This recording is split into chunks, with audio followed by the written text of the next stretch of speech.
আসসালামু আলাইকুম রহমতুল্লাহ। আজকে আমি কিছু কথা কইম যারা মা বাপর প্রতি দুর্ব্যবহার করেন তাদের উদ্দেশ্যে, তাদের লাগি বুঝানির লাগি।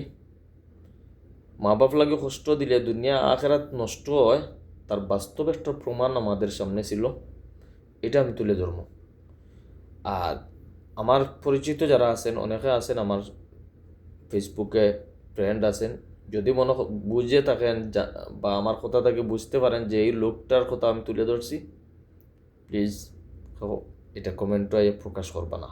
কারণ লোকে আমার উদ্দেশ্য না যে ওই লোকটার আমি তার কষ্ট, তার সব কিছু আমি তুলে ধরা না। আমার উদ্দেশ্য এটা না। আমার উদ্দেশ্য যারা মা বাবার সাথে দুর্ব্যবহার করেন তাদেরকে বোঝানো, এবং মা বাপ লাগে কষ্ট দিলে কতটুক ক্ষতিগ্রস্ত হতে হয় তা আমি একটা বাস্তব প্রমাণ তুলে ধরার চেষ্টা করি। আর তো বাস্তব একটা যে ঘটনা হইল গিয়ে, একজন ভাই প্রবাসী, তার মা বাপর খাওয়ার থাকার খুব বেশি অসুবিধা হওয়ার কারণে উনি ও ভাই তার মা বাপ লাগে খরচর টেকা দিতা না, বাড়ির যোগাযোগ করতা না। মা বাপে যে কোনোভাবে যে মালিকের সাথে খামো আসলা, মালিকও বাংলাদেশি, তার সাথে যোগাযোগ করছেন, করিয়া তারা দুঃখ কষ্ট হয়েছেন। হওয়া বাদে মালিকেও কর্মচারীর সাথে বিভিন্নভাবে কথা হইয়া দেখা গেছে সম্ভব হয় নাই। উনি নিজে থেকে 1-2 হাজার টাকা বেতন খাটিয়া মা বাপ লাগিয়ে দিছেন। দেওয়ার কারণে কর্মচারী এবং মালিকের সাথে দীর্ঘদিন একটা দ্বন্দ্ব ছিল, ঝগড়া ছিল। উনি কেন ওনার অনুমতি ছাড়া দেশে টেকা পাঠালেন, অর্থাৎ মা বাপ লাগে কিতার লাগে টেকা দিছেন। তো এটা কয়েকদিন এরকম ঝগড়াঝাটি হয়েছে, রাগ গুছা চলছিল। তারপর আর ওই মালিক ভালো মানুষ ছিলেন, তো উনি আর এই ঝগড়ার সাথে আর জড়িত হন নাই। মা বাপ লাগে আর টেকা উনিও দেন নাই, আর যে ছেলে সেও আর মা বাপের সাথে যোগাযোগ করে নাই, টেকা দেয় নাই, তার নানান যাক। এটা অনেক লম্বাটা আমি সংক্ষেপ করলি। আর তো ও যে যে ভাই মা বাপ লাগে টেকা দিলা না, মা বাপ লাগে মালিকে টেকা বেতন খাটিয়ে টেকা দেওয়া, ঝগড়া করলা, মা বাপ ছাড়া উনি থাকলা, উনি কতটুকু লাভবান হয়েছেন এটা বুঝানোর লেগে হইয়ার। তো উনি যে সময় অসুস্থ হইলা, ওনার ডেট এক্সপায়ার একামার, তখন মা বাপ লাগে টেকা না দিয়েও একামা ঠিক রাখতে পারছেন না। একামার ডেট এক্সপায়ার, বড় একটা রোগ হয়ে গেল। হসপিটালে একবার মালিক ফাহাদ দেওয়া ফাটানো হয়েছে, মালিক ফাহাদে হসপিটালে সমঝিছে না। আবার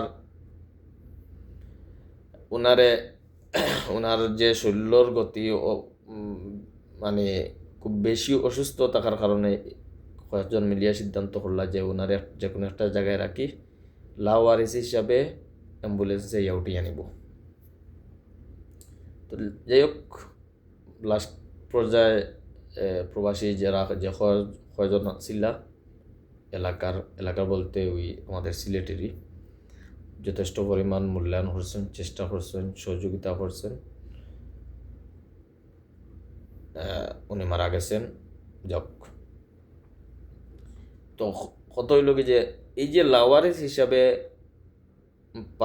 একটা জায়গায় তো রাখা, হসপিটালে নিয়ে যাওয়া, অ্যাম্বুলেন্সে নিয়ে যাওয়া, ওনার মৃত্যু, সব কিছু মিলাইয়া দেখেন, মা বাপ লাগে তুমি কষ্ট দিলে, টেকা দিলে না, ওই টাকাটা তোমার যে মরার সময়ও তুমি ঔষধ কেনার টাকা পাইলে না, একামা বানানোর টাকা বানাইতে পারলে না, মানুষজন তোমার লাওয়ারিস হিসাবে তোমার দুনিয়া থেকে বিদায় দিল।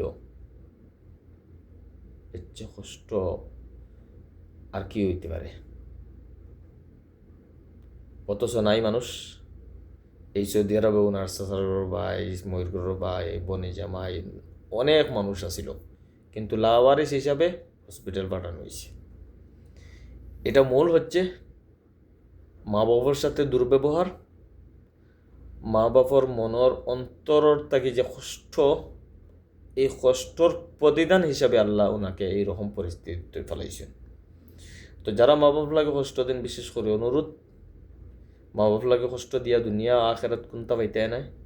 যতটুক সম্ভব সামর্থ্য, মেধা, সব খাটিয়ে মা বাপের যত্ন নেবেন, মায়া মহব্বত আদর ভালোবাসা মা বাপ লাগিয়ে দিবেন, মা বাপর মূল্যায়ন করবেন, মা বাপর ঋণ শোধ করা সম্ভব নয় তারপরও চেষ্টা চালিয়ে যাবেন। আল্লাহ পাক রব্বুল আলামিন দুনিয়া আখেরাতের জন্য সফল করবেন। আর যদি মা বাপ লাগে কষ্ট দেন, দুনিয়াও শেষ আখেরাতও শেষ। আমি যে ঘটনাটা বলছি, আমার উদ্দেশ্য না এই লোকটাকে ছোটো করা বা যে লোকের কথা বলছি তার কথাগুলা মানুষের কাছে প্রকাশ করা, আমার এটা উদ্দেশ্য নয়। বা আবারও বলছি, যদি কেউ মনে করেন যে এই লোকটা, যে লোকের কথা আমি বলছি কেউ বুঝে থাকেন, কেউ কমেন্টও এটার নাম প্রকাশ করবা না, অনুরোধ। কারণ আমি কোনো ব্যক্তিকে অসম্মান করার জন্য বলছি না, আমি প্রতিটি ভাইদের বোনদেরকে এটা বোঝার জন্য, সতর্ক হওয়ার জন্য বলছি। মা বাপ লাগে কষ্ট দিলে কতটুক অসম্মানী হতে হয়, কতটুক ক্ষতিগ্রস্ত হতে হয় তা বোঝানোর জন্য। আসসালামু আলাইকুম রহমতুল্লাহ।